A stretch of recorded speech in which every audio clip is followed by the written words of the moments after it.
I received the novel through my agent a few months afterwards, and I finished it in tears, and then they sent me the script and I finished it in tears, and then I met Josh and I was in tears, and She cried the whole way through. I just cried all the time.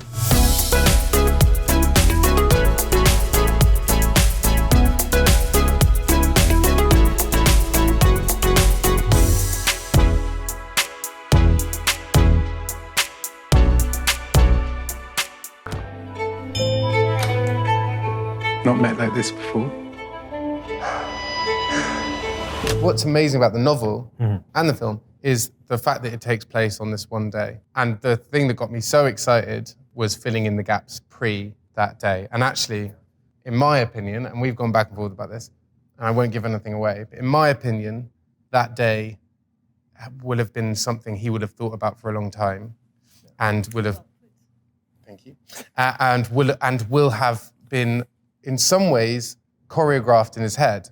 Whether that it panned out the way he'd imagined, of course I imagine that might not be the case. Yeah. But I think that there's something about going into those scenes in that bedroom and understanding the depth of their relationship and what that dynamic is. Because traditionally the dynamic between man and woman at that time was pretty kind of heavily weighted towards the man.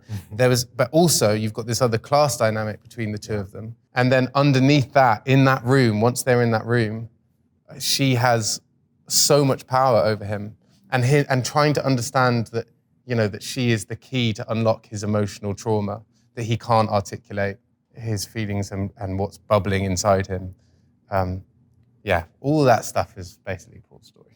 I think everybody got extremely moved by the material and connected around that. And I think all of us had an intimate connection to the material. I think that's what makes it special, and I think that's what makes it special for audiences as well, because there's a way for everybody in. It's a movie about the joy of life, the incredible power of beauty and loss and grief and love.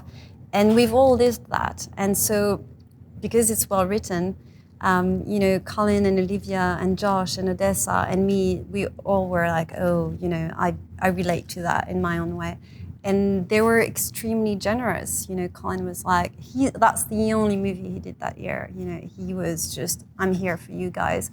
You know, Olivia, it was a little bit the same thing. She didn't do many movies during lockdowns and stuff, but she really wanted to do this one. She made all the efforts that she had to do. They're just genius actors. So when you're a director, you're like, holy shit, this is amazing, you know, and you just get to see them and play with them and watch them, and it's an absolute privilege. It is a kind of period of time that I'm sort of fascinated by. I mean, we are collectively in the UK and everywhere fascinated with the kind of gap between the First and Second World War, the effect it had on society and culture and the mental health of a nation. So, yeah, that was the sort of the original thing that kind of got me. And Josh, you didn't have a scene with Olivia. Did you guys run into each other at all? We did. We had one day in the dinner party, right? That was our one day. Yeah. It was quite surreal. We've spent the last 2 years in really posh houses playing other characters, and now we're in another posh house but playing different characters. It was quite strange, but obviously lovely. She's a great friend, so it was really nice.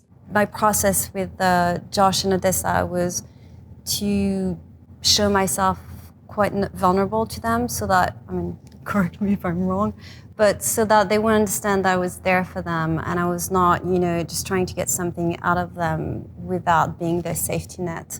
One of my obsessions when we work these things is to work on trust, and it's mainly about spending time together and laugh together. And I think once you get that going and it's real, it's, you know, for real, all these other doors open. And then the rest, the nakedness, it's choreography. It's, you know, your body is a tool, and if you don't approach with a toxic approach, it just, you know, it just unravels naturally. I think you have to approach intimacy and sexual scenes in particular in the same way as you would approach violence in films. Whether it's an intimacy coordinator or a stunt coordinator, it's you're not really having sex. So it is a dance and it is choreographed. I think it gets hazy when it's like, okay, where there's no direction. Like, we were so clear about what happens at any given moment. And so it is just a dance. If it's hazy and if it's kind of like, you know, just feel it in the moment, it's impossible. Yeah. Because there's no trust with anyone. I basically, what I was telling them is that we're going to choreograph the movement so that you don't have to think about it, and you can actually act. You know, because otherwise you're so self-conscious about, you know, your body and like where you should be and like, also is that thinking gonna work? about the other part, like exactly. Odessa and hopefully but we're both concerned with how each other feel in those situations. You don't want to be spending the whole time going, is that going to be okay for her? Is that okay for me? I don't really like being touched there or whatever. You know, like once you've got all that out, which we did, we sat in a hotel room and just went, I don't like this. I do like this. This could be good. This won't be good. And we just ran through them all. And then once they're out in the open, as Eva says, you're just acting, you're just engaging with the other person, which makes it good.